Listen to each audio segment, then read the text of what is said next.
18h30 sur Al-Oula. Bonsoir et bienvenue dans ce premier rendez-vous d'information de la soirée à la une ce soir. Fidèle à son engagement indéfectible envers la cause palestinienne, le Maroc poursuit son élan de solidarité et multiplie ses initiatives de soutien sur hautes instructions royales. Cet après-midi, la 3e cargaison d'aide humanitaire et médicale a franchi la frontière de Karam à Bousalem. Des denrées alimentaires et du matériel médical tout particulièrement destiné aux habitants de Rza en proie à la famine et aux violences. Dialogue inter-libyen, le Maroc se dresse en partenaire très important dans le processus de politique en Libye. Ce sont là les mots de la représentante spéciale et chef de la mission d'appui des Nations Unies en Libye. La responsable onusienne a rencontré aujourd'hui Nasser Bourita. L'engagement du Maroc pour la facilitation du dialogue entre les parties libyennes était au cœur des entretiens.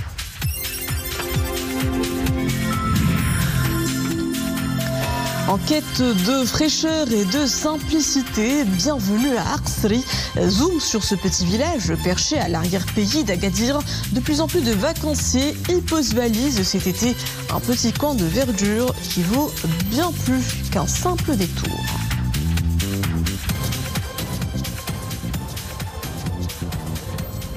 Bonsoir. La solidarité marocaine envers le peuple palestinien ne faiblit pas et s'exprime une nouvelle fois sur le terrain. Ordonnée par Sa Majesté le Roi, une 3e livraison d'envergure est arrivée cet après-midi à Rza via le poste frontière de Karam à Bousalem. Une cargaison d'aide humanitaire et médicale d'urgence acheminée à bord de 3 avions militaires marocains.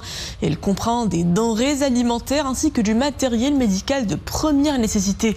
De quoi répondre aux besoins urgents des Rzaouis durement éprouvés par la famine et le manque de soins.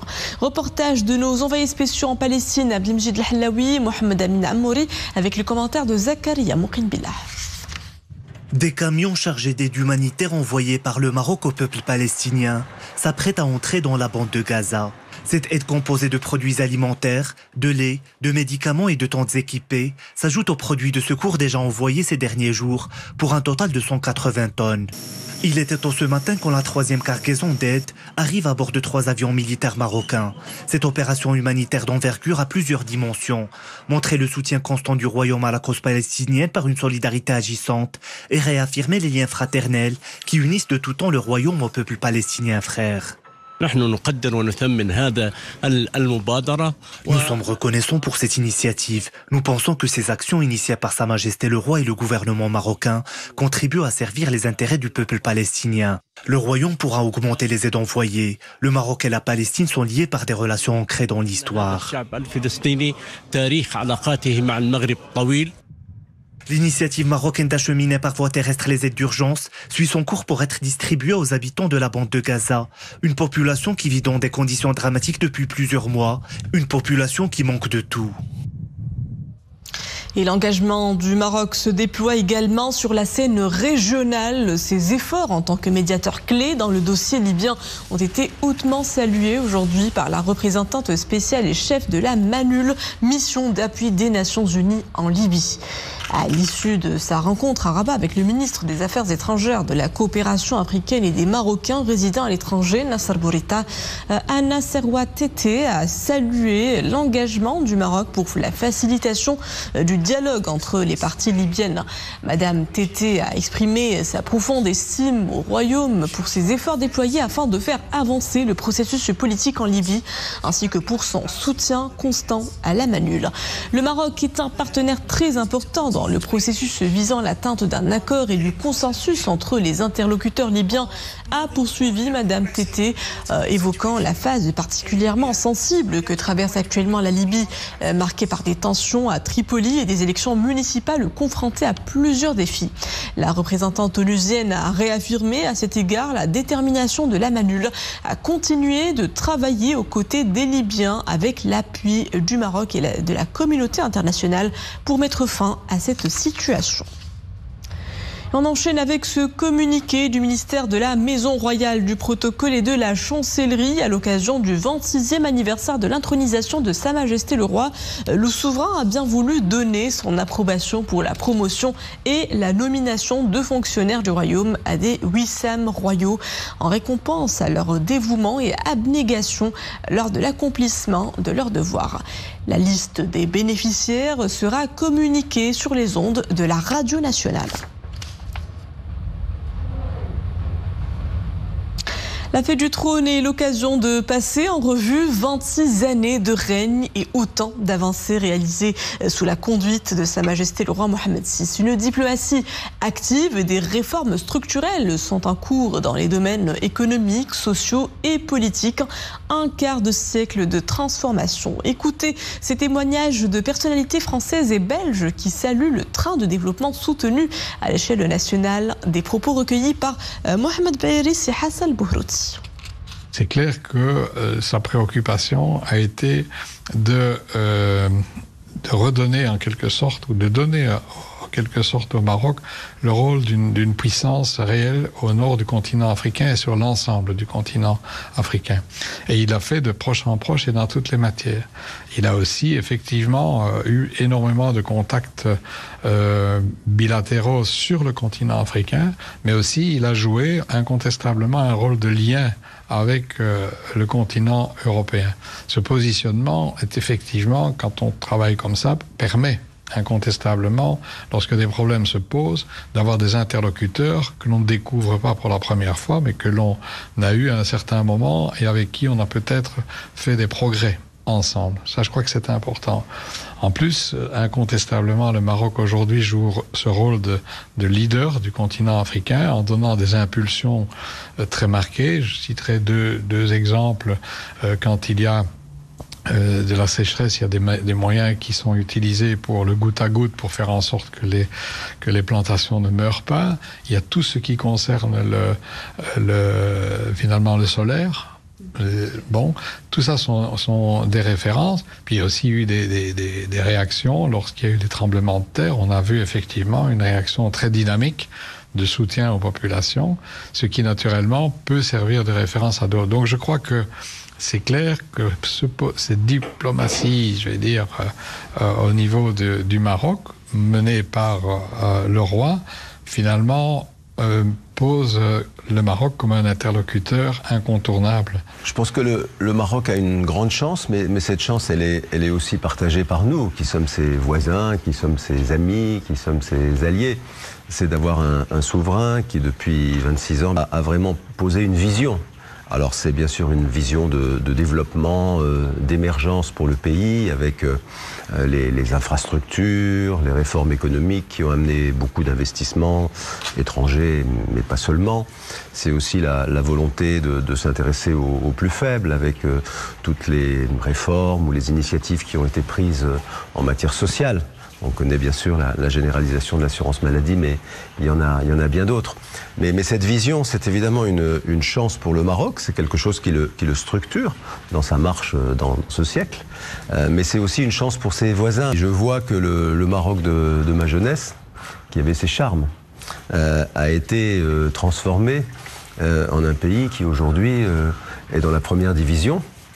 Et qui, comme je le disais tout à l'heure, a non seulement la vocation à être pour l'Europe un partenaire très important dans une partie du monde, l'Afrique, qui est en tout cas pour les Européens déterminante pour notre avenir. Ce qui est très impressionnant, c'est le développement, notamment des infrastructures, sur tout le pays, qui a permis de désenclaver toute une série de zones qui étaient difficiles d'accès dans le passé. Depuis l'intronisation de Sa Majesté le Roi Mohammed VI, c'est plusieurs chantiers qui ont été inaugurés. On peut en citer par exemple la généralisation de la CNSS,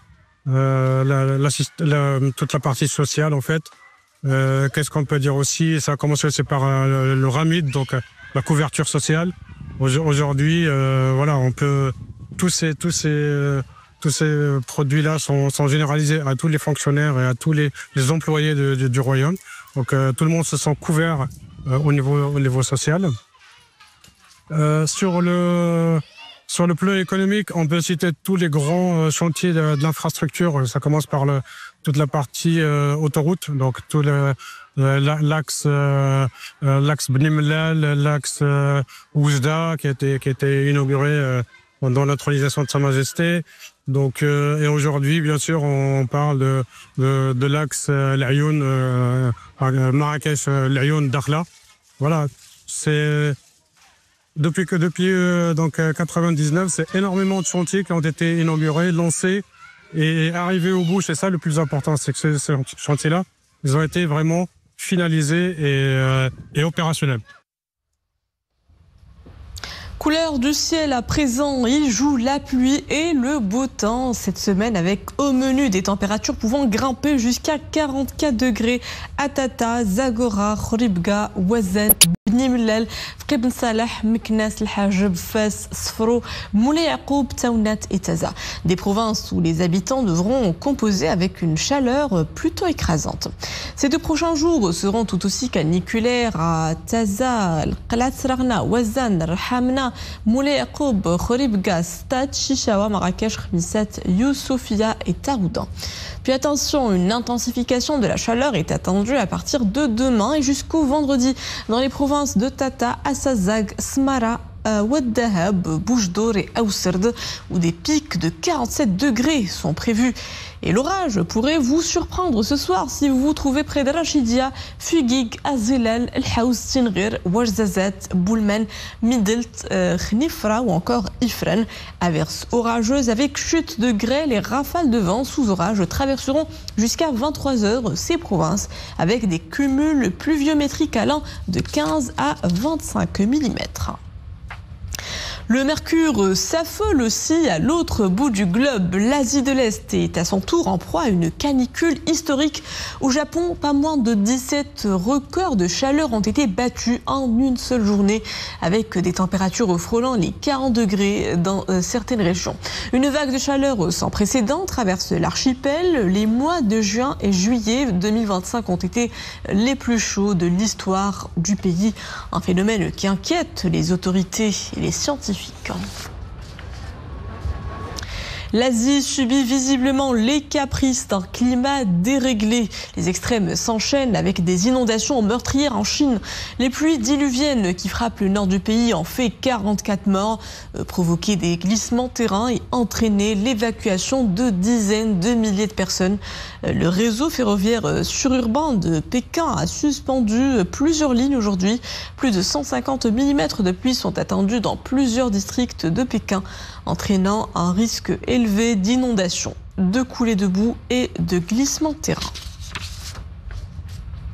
Un mot de football et direction Nairobi où le Maroc s'est illustré hier face à l'Angola en match pour le rentrer en lice au championnat d'Afrique des nations de football. Score final 2-0. Les Lions de l'Atlas ont réussi à ouvrir le score par Imad Riahi à la 29e minute avant de creuser l'écart grâce à un but contre son camp du défenseur Joachim Balanga mis sous la pression offensive des éléments nationaux. Une victoire qui confirme le statut du Maroc en tant que favori de cette compétition continentale et ouvre la voie vers d'autres résultats positifs, notamment pour le prochain match qui opposera le 11 national au pays hôte, le Kenya. Ce sera le 10 août. Quittons le monde du ballon rond et virée touristique loin de l'agitation des stations balnéaires. Aksri s'impose discrètement comme une parenthèse verte au cœur du Souss.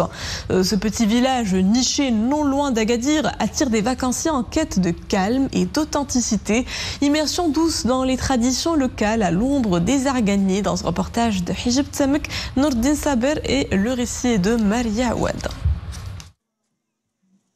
C'est un petit village suspendu à la colline où l'on entendrait presque si longtemps l'oreille le bruit des cigales et des grillons. Aksri, non loin d'Agadir, est devenu un lieu de villégiature très apprécié par les vacanciers en quête de relaxation et d'authenticité. On y trouve des gîtes des plus insolites où il fait bon prendre le temps de vivre quelques jours en suspens. J'ai choisi de venir à Arcsri car c'est une destination calme au cœur des montagnes. Le climat est agréable et il n'y a pas encore beaucoup de monde. C'est idéal de passer quelques jours de vacances dans la nature, loin des plages bondées. Ici, on prend le temps d'apprécier les choses simples comme faire quelques brasses dans la piscine, bien manger, se retrouver. Ici, les traditions s'invitent partout, comme un retour aux sources des plus appréciables. Côté gastronomie, l'offre culinaire est variée et tous les produits sont issus de l'agriculture biologique. D'ailleurs, le célèbre pain Tsefernout est cuit dans un four traditionnel vieux de plusieurs décennies et les tagines et autres mets traditionnels se savourent avec d'autant plus de délectation. Cet endroit est vraiment agréable et reposant. Les gens viennent y passer un petit week-end de déconnexion, car ce qu'ils désirent avant tout, c'est bien manger et profiter des délices locaux.